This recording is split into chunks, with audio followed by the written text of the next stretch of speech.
아마 그건 있을 거예요. 제가 이제 전기전자 이쪽이라서 아마 같은 공대 계열이어가지고 다른 분들 봤을 때는 문과나 혹은 이제 뭐 체육학과, 뭐 예체능 이쪽 계열에 계신 분들 입장에서는 또 다를 수 있어요. 왜냐면 저는 이제 공업수학도 배웠고, 주력은 뭐 아시다시피 납땜 하는 쪽이지만, 뭐 이산수학, 공업수학, 뭐 이런 쪽들은 다 이제 배웠고, 최소한의 C 언어는 이제 전공 과목이 포함되어 있었기 때문에, 당연히 이제 완전히 다른 거 배우시던 분들에 비해서는 조금은 유리한 입장은 맞고요. 근데 이제 그렇다고 해서 뭐 자료구조나 알고리즘 이런 거가 교과 과정에 있진 않았어요. 흔히 뭐 CS 지식이라고 필요한 것들을 학교에서 전공 과목에 포함되어 있진 않아가지고, 그거는 의도적으로 좀 찾아서 들었어야 된다는 점까지 보면은 아마 좀 한 8, 90%는 비슷하지 않을까? 감안해서 들어주시면 좋을 것 같아요. 자, 네. 그러면은 향루님의 학창 시절 이야기를 한번 동성로에서 날아다니던 구역질 직전 시절부터.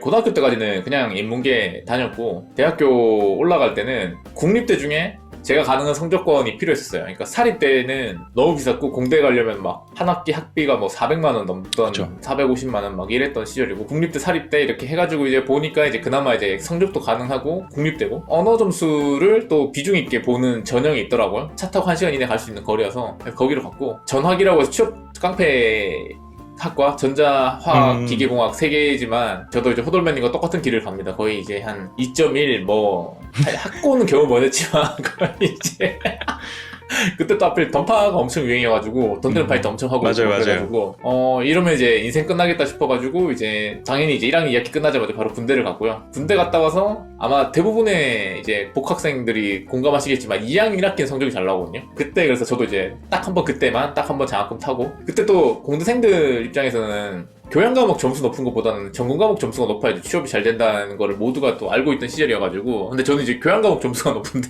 전공 과목 점수가 그렇게 안 나와가지고 전자기파, 뭐 통신공학, 뭐 전자회로 이런 것들이 저한테 너무 안 맞은 거예요. 그래서 오실로스코프로 막 교정하고 있고 저항 꽂고 납땜하고 빵판에다가 막 그런 꽂는 그런 과정들이 너무 안 맞는 거예요. 근데 이제 그건 전공이고, 그래서 와 이거 진짜 큰일 났다 싶어서 이제 풀 계절학기 다 치우면서 수업을 듣다가, 여기서 이제 결정적인 계기가 있는데, 이건 이제 여자친구가 들으면 큰일 날 얘기지만, 여자 사람 친구, 여사친이 있었고, 그 여사친이랑 어떻게 하다 보니까 제가 군대 복학하고 나서 같은 학교를 계속 다니고 있었어요. 그냥 같이 학교 다니다 보니까 그 친구가 너무 좋은 거예요. 그래서 그 친구는 이제 소프트웨어 공학과였고 저는 이제 전기전자였으니까 이제 그 친구가 들었던 수업을 똑같이 들어야 되겠다. 그리고 나도 마음이 있는 건 아니지만 나도 컴퓨터 쪽으로 진로를 나가고 싶다. 상담을 해달라. 뭐 이런 식으로 이제 계속 붙어 다니려고 했죠. 어떻게든 이제 저 포인트를 만나야 되니까. 그래서 그때부터 할 자리도 없던 자료구조랑 이제 이런 수업을 좀 듣게 됩니다. 자료구조 수업 들어가니까 C 언어를 하는데, 이제 정확히 기억은 스택이었나 Q였나? 그거 구현을 못해가지고 2주 동안 울면서 코딩했던 기억이 나거든요. 그 수업 하시는 담당 교수님이 학교에서 좀 유명했는데 2주에 한 번씩 전체 인원이 다 발표를 했었어야 돼요. 토요일에 나와가지고 아침 9시부터 저녁 7시까지 그 수업 듣는 모든 인원이 자기 코드 리뷰를 받아야 되거든요. 모든 학생들이 보는 앞에서. 진짜 완전 너무 부끄러워서 뭐 결과적으로 비제로를 받긴 했는데, 근데 이제 그 비제로가 이제 대부분의 전공 학생들이 이제 공감하시겠지만 풀 출석하고 과제 몇 줄이라도 써서 내자 이거밖에 없어가지고, 근데 그렇게 하니까 나머지 분들이 알아서 더 제출을 안 해가지고 그래서 비제로는 받았고, 그 이후부터 이제 계속 그 친구 쫓아다니면서 이제 수업을 좀 듣게 됩니다. 나중에 졸업할 때쯤 되니까 교양 과목이 별로 없었고, 제 원래 본과에 전공 수업이 좀 많았고 20학점, 30학점 정도는 소프트웨어 공학과 수업으로 채워져 있었고, 4학년 1학기 때 이제 기숙사에 이렇게 누워가지고 이게 내가 이제 뭐 먹고 살지? 이런 고민을 좀 하게 되잖아요. 지방대 공대 다니시는 분들은 조금 공감할 수 있는데, 광역시급 공대 아니고 그보다 좀 더 외곽지로 빠지면 어떻게 보면 지방 거점으로 하고 계시는 제조업들이 꽤 있어요. 대기업의 하청일 수도 있고, 갑을병정으로 내려가는 그 하청 구조의 한 정 정도 되는 회사들도 꽤 많고 한데, 그러니까 제조업 취업이 어쨌든 뭐 국립대 지방대라고 하면은 뭐 크게 무리는 없던 상황이었는데, 도저히 또 납땜하고 이제 나사 쪼이고 오실로스코프 측정하고 이거는 못하겠는 거예요. 납땜 잘 하지도 못했고 납땜 과목들은 다 빵점이었으니까 어떡하지, 4학년 1학기인데 4학년 1학기니까 뭔가 정하긴 해야 되는데 어떡하지 하다가 그 친구랑 들었던 것들이 좀 맞을 수도 있겠다. 소프트웨어 쪽은 노트북 하나만 있으면은 완전 일을 오케이. 할 수 있으니까 뭔가 장비가 많이 필요하진 않았고. 그때 당시에 이제 그 친구한테 한 4번 차인 상태였거든요. 그러면 어떻게 해야 이게 될까? 그냥 무작정이 아니라 이제 전략을 짜보자. 예전에 그 친구가 이제 남자친구랑 사귀었던 것들을 히스토리는 저는 이제 친구였으니까 다 알고 있으니까 다음 다녔던 개발자분이랑 제일 오래 사귀었었거든요. 그래서 다음 개발자랑 저렇게 오래 사귀었으면 나는 네이버를 가서 더 오래 사귈 수 있지 않을까? 그럼 말도 안 되는 추론이 뭐 충분히 할 수 있는 생각 아닌가요? 아, 그렇죠. 근데 사실 이제 어떤 직업이나 회사를 보고 사귀진 않잖아요. 근데 이제 그때는 그 사람이 어떤 성격을 가지고 있고 어떤 모습을 갖고 그런 거 전혀 모르니까 단순히 드러나는 거 지표만 봤을 때는 아, 나도 그러면 전공도 안 맞고 그나마 이제 해봤던 수업들 중에 좀 소프트웨어 공학과 수업은 그래도 덜 싫어했다. 그러니까 좋아하진 않았지만 덜 싫어했다. 전공보다는. 그리고 네이버 개발자가 되면 원하던 어떤 목표를 이룰 수 있지 않을까? 네. 그래서 이 4가지를 기준으로 상의를 했기 때문에 아 그래 그러면은 이제 소프트웨어 쪽으로 진로를 틀자. 소프트웨어로 진로를 틀기 위해서는 사실은 당시에는 이제 전과를 해야 되는데 예. 전과가 제 기억으로는 2학년 끝날 때 좀 한 번밖에 안 되고 2학년에 3학년 올라갈 때 그때만 맞아요. 되고 4학년 때는 안 되거든요. 그래서 재입학을 해야 되는데 그거는 너무 늦잖아요. 그럼 이제 그때가 이미 25인가 뭐 그랬으니까 국비를 가자라고 판단을 하고 몇 년도에 결심이었냐면은 2011년도 4월 좀 결심을 했고 나만의 어떤 도전하는 시간? 이라고 생각을 했고요. 8월까지는 자바의 정석 책 보면서 그냥 자바 공부했었던 것 같아요.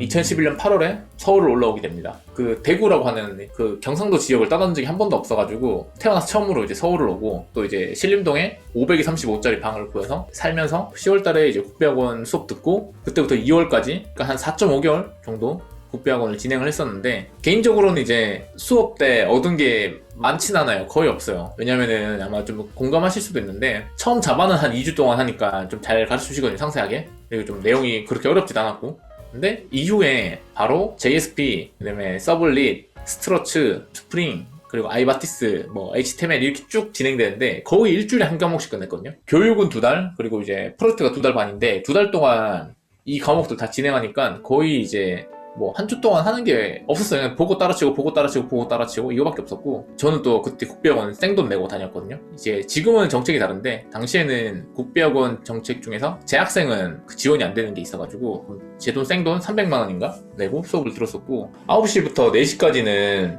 수업을 거의 이제 따라치는 것밖에 안 하니까 제가 이해가 안 된 채로 2달을 날릴 것 같은 거예요. 그래서 안 되겠다 싶어서 남들 가르칠 때 좀 많이 배운다? 그런 게 있어가지고 맞아요. 4시부터 6시까지는 오늘 했었던 수업 9시부터 4시까지 했었던 수업 내용 정리를 하고 6시에서 7시 저녁 먹고 7시부터 8시까지인가 1시간 정도 다른 분들 이제 불러서 이제 강의식을 좀 진행을 했었어요. 오래 하진 않았고요. 이제 어차피 강의가 이제 2달만 교육이고 나머지 2달만은 프로젝트여서 대략 한 절반 이상은 그렇게 이제 좀 강의식으로 좀 진행을 했었어요. 그러면서 좀 많이 좀 배운 게 있었고요. 확실하게 말씀드릴 수 있는데 잠 많이 자는 게 되게 중요하거든요. 근데 시간이 없어가지고 포트폴리오에 되게 이제 좀 목숨 걸 때가 있어요.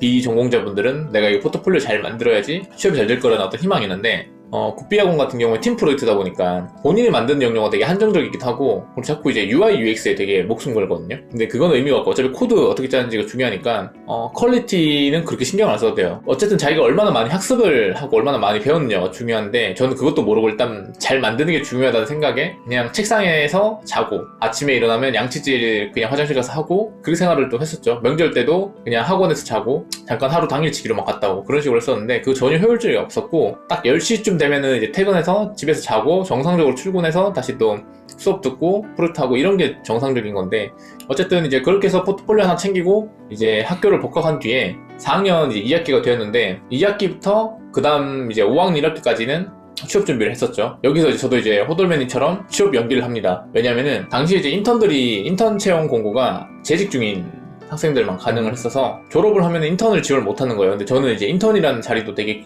소중했었고 어쨌든 비전공이나 이런 지방대란 타이틀을 가지고 정규직 한 방에 가기 좀 힘들다고 보니까 좀 최대한 가능한 서류를 좀 덜 보는 대기업들 현실적인 조건들만 봤을 때는 사실 연봉이나 이런 거 다 버리고 매출액 300억 이상 서울 소재지인 회사들은 전부 다 썼었어요. 그래서 4학년 2학기 때부터 5학년 2학기까지 취업 준비를 했는데 서울 소재지에 있는 매출액 1,000억 정도 되는 회사에 합격을 해서 그때 이제 다시 또 서울로 올라오게 됐는데 요 취업 준비 기간이 그러면 이제 4학년 2학기 때부터 5학년 2학기가니까 1년 반인데 여기서 앞에 제가 또 컴퓨터 공학 공부한다고 1년 쉬었으니까 정확히는 2년 반을 거의 이제 취업 준비를 한 거예요. 되게 많이 시간이 걸렸고 현실적으로는 이제 비전공자 지방대생이 이직할 때는 페널티가 없거든요. 호돌매님도 느끼시겠지만 뭐 학점이나 뭐 토익 점수 이런 거 없다고 해서 이직할 때 어떤 그런 건 없었잖아요. 전혀 없어요. 관심도 없습니다. 그렇죠, 맞아요. 이직할 때는 진짜 1도 안 보는데 취업할 때는 진짜 힘들더라고요. 첫 취업할 때는 그쵸. 이렇게 안 되나 싶을 정도로 다 떨어졌고 뭐 안랩부터 시작해서 별별 회사도 다 지원을 했었고 좀 판교에 있는 회사 다 지원했고 대기업 당이 다 지원했고 100억대 이상의 SI 해남 회사들도 다 지원을 했었는데 한 100개 넘었을 거예요. 다 떨어지고 최종적으로 이제 마지막 5학년 2학기 때 정상적인 어떤 소프트웨어 회사를 합격을 했었는데 일하기 좋은 환경은 아니었던 것 같아요. 물론 이제 첫 회사에서 왜 두 번째 회사로 이직했냐는 또 다음 이야기로 넘어가겠지만 좀 좋아하는 여사친 쫓아다니면서 하다가 어떻게 취향이 맞아가지고 국배학바지 가서 취업을 했고 이때 좀 생각했던 게 그 계기는 별로 안 중요하거든요. 만화책 주인공처럼 되게 어떤 결정적인 계기가 있을 거라고 생각을 하지만 생각보다 그렇게 계기는 별로 안 중요한 것 같고 저도 그냥 되게 하찮은 이유였고 그거를 계기와 관계없이 얼마나 좀 꾸준히 할 수 있느냐 이게 좀 더 중요할 수 있겠다 라는 생각을 했던 것 같아요. 이걸로 진짜 밥 벌어 먹고 살고 있을지도 몰랐고 그 친구랑 지금은 전혀 연락 안 하는 사이지만 나중에 뭐 연락이 오면 밥이라도 사줄 수 있지 않을까? 라고 생각은 듭니다. 물론 지금 이제 저는 이제 여자친구 있고 그 친구랑은 전혀 이제 모르는 사이예요. 네. 모자이크 처리는 따로 해드리겠습니다. 지금. 감사합니다. 지금 왜냐면은 제가 왜 이렇게 조심스럽냐면 여자친구는 그런 일이 있는지 전혀 모르거든요. 전혀 모르세요? 그래서 지금 편집 여자친구는 어떻게 해야 처음 되지, 듣는 이거? 얘기예요. 통편집 될 것 같은데 이거.